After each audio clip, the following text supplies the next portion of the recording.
All right, all right. Give me 1 second, everybody. Excuse me. Let's see here. All right.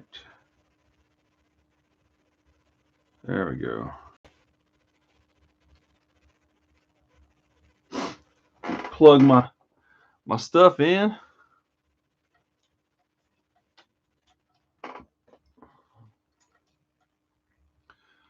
Say hello if you jump on. That'd be cool. All right.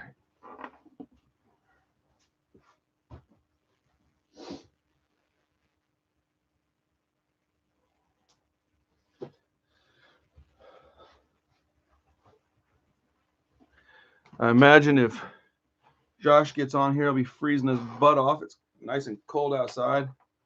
At least it was cold enough for me to throw in my. Okay. Wasn't sure if you could hear me. Anyways, whatever. What's up, everybody? How you doing? Yeah, if you're outside, that sucks. It's cold. So I'm trying this new thing on my other channel today. Hot Cheetos, crushed up, sprinkled on top of a mushed up avocado with some tahini. We will see. We will see. But today we're going to do true crime. I was going to do a video before I got on today, but I just didn't have the time. And so I found a story that I could talk about that it's not in Spanish or anything, so it'll be a little easier to read. It's about a kid named Josh Davies. He had a girlfriend named Rebecca Aylward, I believe.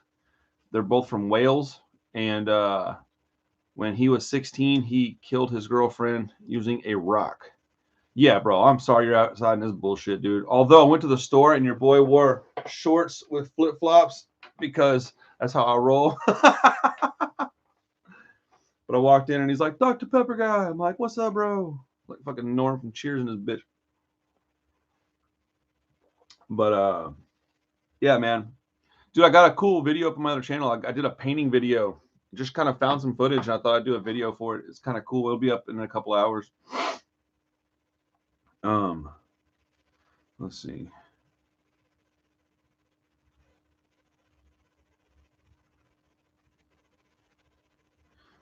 Dude.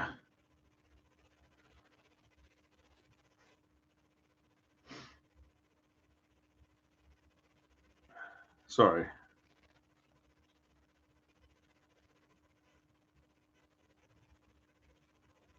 There's this dude that's like trolling everybody with this music. Oh, it's so bad. And he's just acting like he's really trying hard.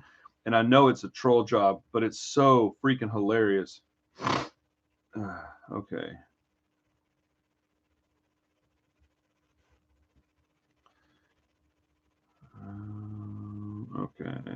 Okay.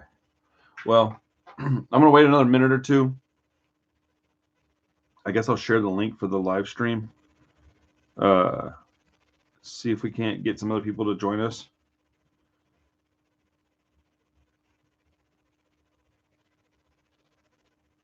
Because it'd be sweet, dude. Thanks, Josh. I appreciate it, my friend. Let's see. Dude, this meme of Brendan Fraser with all the snacks kind of bums me out, kind of makes me happy. I love Brendan Fraser. I'm glad that dude's back, I guess you'd call it.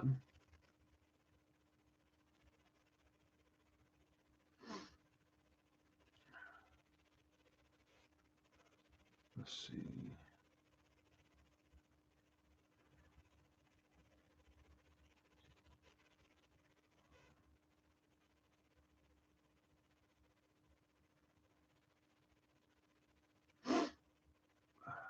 All right. Josh, what side of town are you on today, if you have the chance to say? Sorry, I'm trying to post this thing so I can get on here. Okay, here we go. And I hate that I have to post this stuff, but I mean, you got to do your due diligence or you won't get, you won't have the chance to grow if you don't ask people to come hang out. So that's what I'm doing. Every time we do a live, I jump on here and I post it to like 10 different horror groups in the hopes that somebody will come hang out with us. But you know, I'm not cool enough, so I'm not too worried about it. But we're growing. We're almost at 1,000 subscribers. That's pretty freaking awesome, man. Pretty freaking sweet. All right. Oh, let me look up the dates for this thing.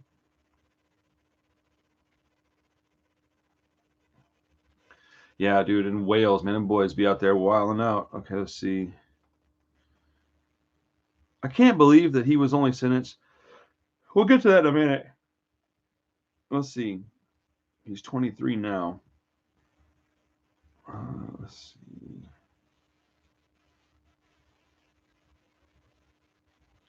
Let's see if it tells me the dates. What's up, Jamie? Since you weren't here until just now, Jamie, I was going to do a video and then talk about the video after the fact like we discussed. I just didn't have the time. I'll eventually figure out my schedule and be able to make the time. But this is a case that I'm a little less worried about the pronunciation of names. Did you ever hear about this one, Jamie? Give us a like if you can. Did you hear about this crime happening? It's a long time ago now. I see. I guess it was probably in 2013 or so. They have swoopy hair, so they thank you, Jamie. They probably have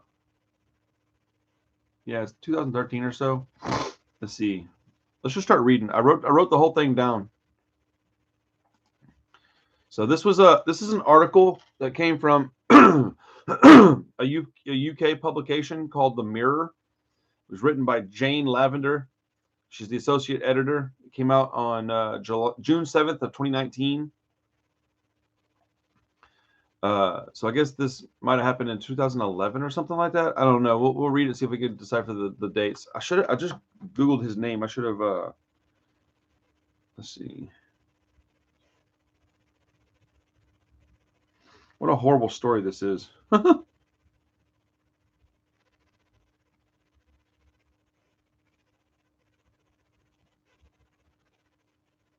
2010. I was close to. I said 2011. Anyways, let's see. Okay, so I'm just going to read the article and then we'll talk about it because this one's the one that I found. I read about 4. This was the most thorough, unless I got the wrong one, but I think this is the right one. So, schoolboy killer Joshua Davies took 8 years to confess to bludgeoning his teenage girlfriend to death. The then 16-year-old lured Rebecca Aylward from Bridgeland in South Wales to a woodland, saying they were going on a date, only to brutally kill her with a rock. For almost a decade, Davies refused to accept responsibility for the crime and forced his victim's family to sit through the gruesome details of his crime at his trial. And now, a Quest-read documentary, Britain's Deadliest Kids, reveals the teen killer planned 3 ways to murder his tragic girlfriend, all for a bet with a friend for a cooked breakfast. That's insanity to me. Speaking exclusively in the documentary, local journalist Bob Arthur claims that Davies had, other than strangling and beating her to death, planned 2 alternative ways to kill Rebecca. He claims he had several plans to see death come about. One was to invite her to take a stroll along the riverbank. He knew that she couldn't swim. He would push her in and then jump into the river, apparently to save her, but used that as an opportunity to make sure that she would drown. He came up with a second plan. This one would involve poisoning her. He, in fact, researched the subject and decided upon foxglove and deadly nightshade. What in the world? He actually got hold of the substances and mixed them together. That very concoction was found at his grandmother's home following his arrest. There are even fears Davies tried to carry out his sick poisoning plan before he eventually murdered Rebecca. She was 15. She was suddenly taken ill with a mysterious stomach bug. Aylward family friend and author Lynn Barrett Lee said that Rebecca was actually hospitalized with a very strange, mysterious stomach complaint. She collapsed a couple of times and was suffering from a very painful stomach ache. The cause was never found. Excuse me. Rebecca and Davies had seemed like the perfect teenage couple.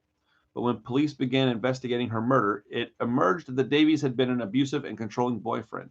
He regularly read her diary and spread the contents as rumors.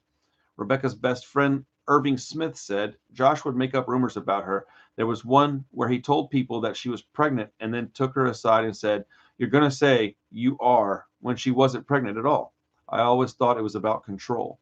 Forensic forensic psychologist Dr. Carrie Nixon argues that Davies did get pleasure out of planning her death. Ugh.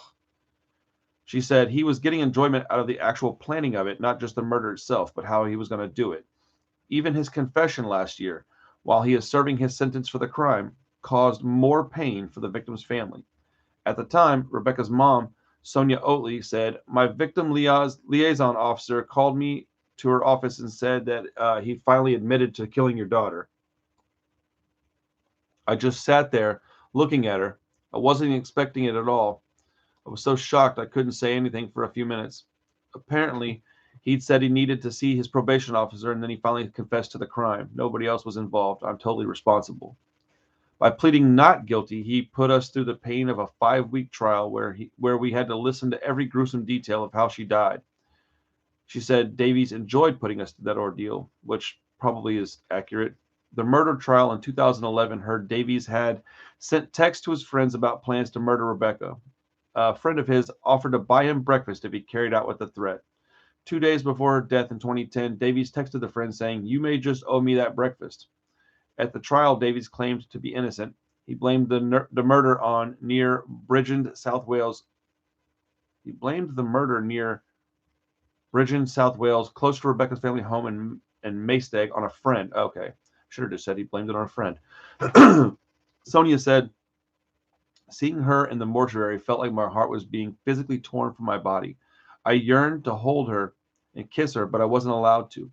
He even deprived me of a goodbye. We invited him into our family, and he betrayed in such a horrendous way. I can never trust anybody else again." Sonia fears 23-year-old Davies from Bridgeland has confessed to in a cynical attempt to reduce the time he'll be in prison. In 2011, he was told he must serve a minimum of 14 years of a possible life sentence after being convicted of the murder.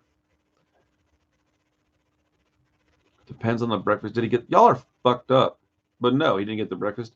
He got a fucking wet bologna sandwich with some fucking mayonnaise in jail. Piece of shit. No, so apparently he actually did do the take her along the river and beat her with a rock. And he said, hold on, there was another thing. Let me find it real quick. It was let's see here. The Sun. There was another article that I read where he like talked about it a little bit more, and it was fucking nuts, man. Let's see.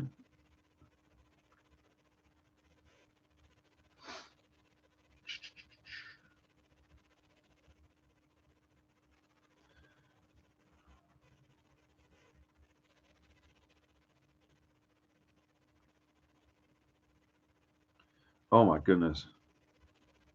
Davies was just 15 when he killed Rebecca. Was described by a judge as devious, calculating, and controlling after he was convicted of murder in 2011. He had bragged to his friends how he wanted to murder her. Also, she was 15 as well, by poisoning her with toxic plants or pushing her into a quarry because he knew she couldn't swim. Dude, it is amazing how casual they talk about it. It's insane. Jamie, what's a fry up? They said that's what the breakfast was. It was called a fry up at their favorite cafe. Oh my goodness, this guy. 2 days before the killing, he texted one of his friends saying, "Don't say anything, but you may just owe me that breakfast." Straight A student Rebecca, who dreamed of being a barista.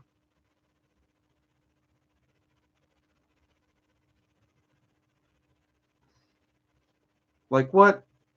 Dreamed of being a barista? No 16-year-old is like, man, I can't wait to get out of high school and go work at fucking Starbucks, serving fat white women milkshakes for breakfast. Bacon, egg, sausage, etc. It's all oh, that sounds awesome. I'm not gonna murder nobody over it, but I'll punch somebody in the face. I'll punch a baby for a fry up. Not Parker because he's my baby, but I'll punch your baby. I'm just kidding. Man, who dreamed of being a barista, worshipped the hulking 6-foot teenager even after he had spread false rumors that she was pregnant. She thought he wanted to rekindle their on again, off again romance when he asked her to meet him near his home in South Wales in October of 2010. Ooh, the excited schoolgirl bought a new outfit and spent hours doing her makeup and hair. My goodness. But he lured her to isolated woodland, caved in her skull with a rock the size of a rugby ball, and left her face down in the rain. Afterwards, he crowed to his friends. I tried to break her neck. She was screaming, so I picked up the rock. The worst part was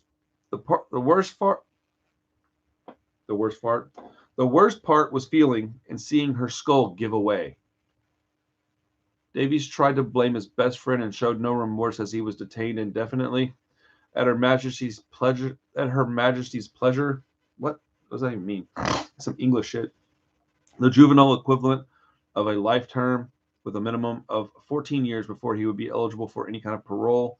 With almost a year in custody before his sentence even began, that meant he should not be released until at least October 2024.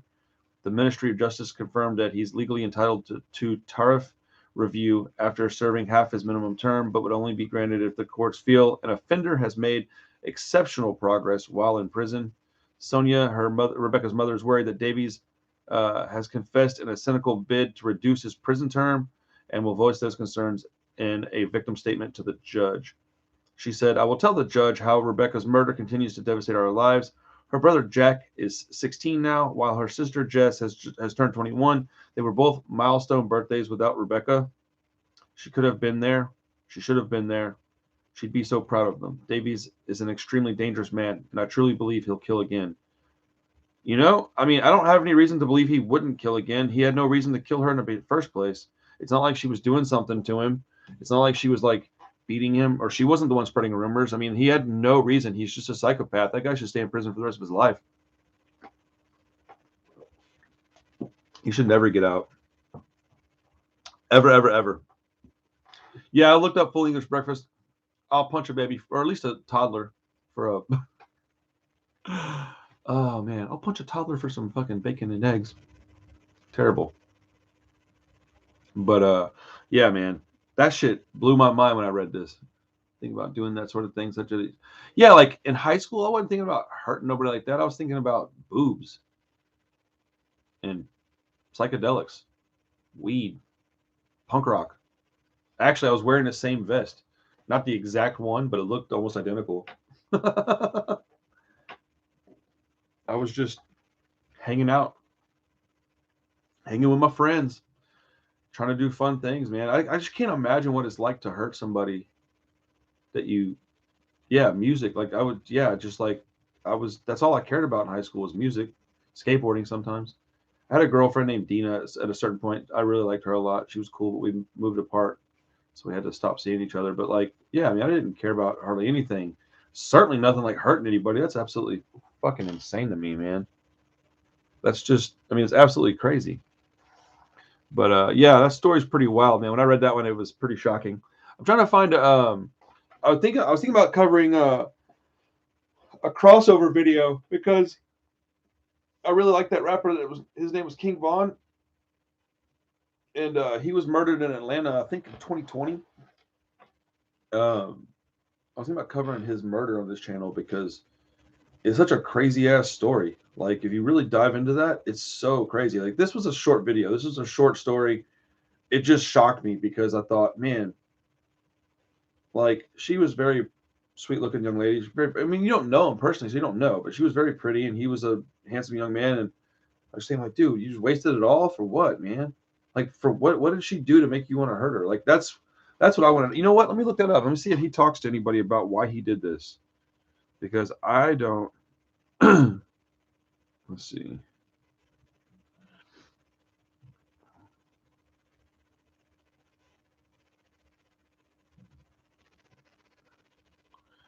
Let's see here. Yeah, because I mean,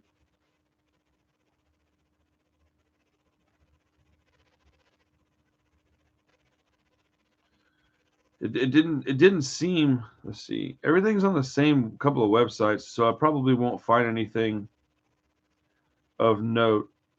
Let's see. Good grief, dude. The title of one of these things: a teenage killer who murdered his ex-girlfriend over a bet for a free breakfast. Like, just that could only happen in real life, dude. That shit, nobody can make that up. Let's see. Well, of course he did it. What did he think people didn't think he did it? Let's see. Yeah, it's. Oh my goodness. Check this out. I'll read this thing real quick. This one kind of. It was a wet autumn day in 2010 when 15-year-old Rebecca Aylward went to meet her ex-boyfriend. That morning, she had spent hours getting ready, styling her hair and putting on the outfit that she had bought specially the day before to impress Joshua Davies. She was rocking a new red jacket and brown ankle boots. The Bridgeton High School pupil stopped to hug her mom and give her a kiss before hopping into her aunt's car to get a lift. I later emerged at that in the time before the meetup, the killer had been busy publishing volumes of hateful material against her online. To friends, he bragged he was going to poison her with plants like deadly nightshade or else push her over a quarry and into a river because she couldn't swim well. As the day of the meetup wore on, concern started to grow as Rebecca failed to return home. That evening, the police were called. At this point, Rebecca had been last seen at 12:30 p.m. Over on Sarn Hill, or Sarn Hill. Excuse me. Sonia would later learn that after leaving the woods, Davies went back to a grandmother's house, attempting to create a fake alibi on Facebook about chilling out with friends while watching Strictly Come Dancing on the TV. Whew. Man, he had planned this out like thoroughly, I guess, huh? Or planned it out, On the same night, the teenager sent text to Rebecca's phone knowing she was dead, pleading with her to let people know where she was. Wow. After a night of searching, Rebecca's body was finally found around 9 a.m. the next day. During evidence heard at his trial, Davies was described to have told a friend he was going into the forest with Rebecca and smiled as he said, "The time has come." What a piece of garbage this guy was, or is. As the trial progressed, the jury heard how the teenager's favorite point of conversation among his friends was the method by which he would murder Rebecca. It emerged that one friend even promised to buy him that famous cooked breakfast if he carried out his threat. 2 days before the murder, good grief. Davies texts his friend with that text message about, "You're going to have to pay me up." Oh, man, the bots are back. The bots are back. The bots are back in town. I tried to stop doing it before I could stop doing it, so it sounded bad. Or worse than it would have. A friend later phoned Joshua to ask if he was with Rebecca. The defendant replied with 2 words, defined with. Wow. That's crazy. After summoning the fellow 16-year-old into the forest, the murderer then told his friend he had hit Rebecca from behind with a rock until she stopped screaming before discarding the bloody weapon into the undergrowth. His demeanor was described merely as cool. A home office pathologist said Rebecca died from brain injuries caused by blunt force trauma. Holy shit. Wow, I just found like a whole bunch of other stuff about this. Let's see.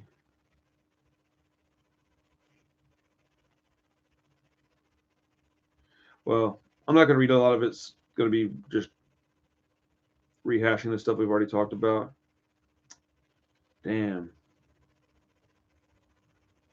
Even the mom is like, yeah, he was all right. I liked him fine. He was always polite. He was nice. He didn't say any bad language. He seemed like a decent boy. Wow, that's crazy. And his younger brother was friends with my 2 younger kids. This is insanity. Like, the more I'm reading it, the more he seemed like just a regular ass kid who decided one day to do something heinous. Yeah, I don't know, man. I don't get it. I don't understand people hurting people anyways.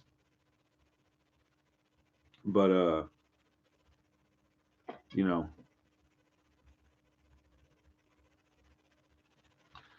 yeah. You should have a look at Joanna Dennehy for a story. All right. You speak it, I do it. Let's see here. Yo, I just found this new band called Siberian Meat Grinder. Y'all are about to hear about them a lot. All right. Joanna Dennehy. Over the course of 10 days in 2013, Joanna Dennehy murdered 3 men before dumping their bodies in the fenland ditches around Peterborough. Her crimes, which became to be known as the Peterborough Ditch Murders, will form the focus of the next episode of Released to Kill on CBS Reality. Yo, what? All right, Joanna. Wait, was she? Hold on.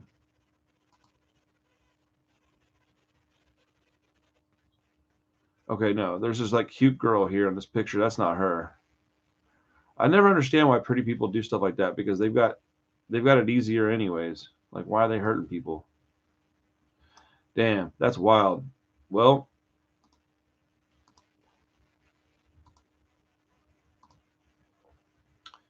I'm 100% going to cover that one next week.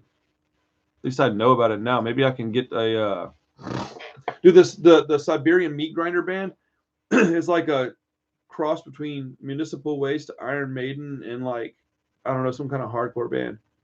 But it's definitely awesome. But I got to run a few errands. We're going to cut this one short today. I thought it was going to take a little longer to go over this information, but apparently I was wrong. So yeah, I'm going to go recomb my hair because the part is way fucked up, and I'm going to go run some errands. So yeah, thanks for hanging out, everybody. Jamie, good seeing you. Josh, hope you're out there keeping warm, man. It sucks. It's real cold outside, bro. But everybody else, dude, thanks for coming by, hanging out. I appreciate you guys. I'll talk to y'all again. Well, I got videos dropping a couple times. Wait, you sent me a message about a band on Patreon? Hold up. Hold up, hold up, hold up, hold up. Come on, thing. Ah. Oh, shit, you did, didn't you?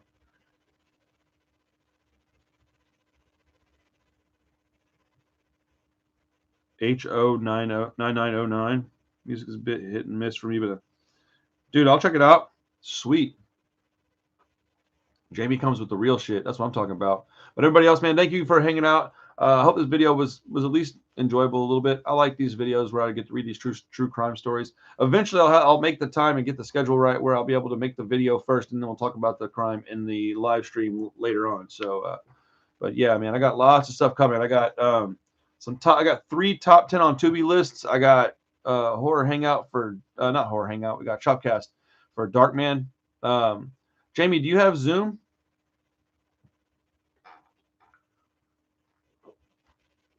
If you do, we should do horror hangout together. It'd be dope. Anyways, all right, everybody. I'll see y'all later. Peace.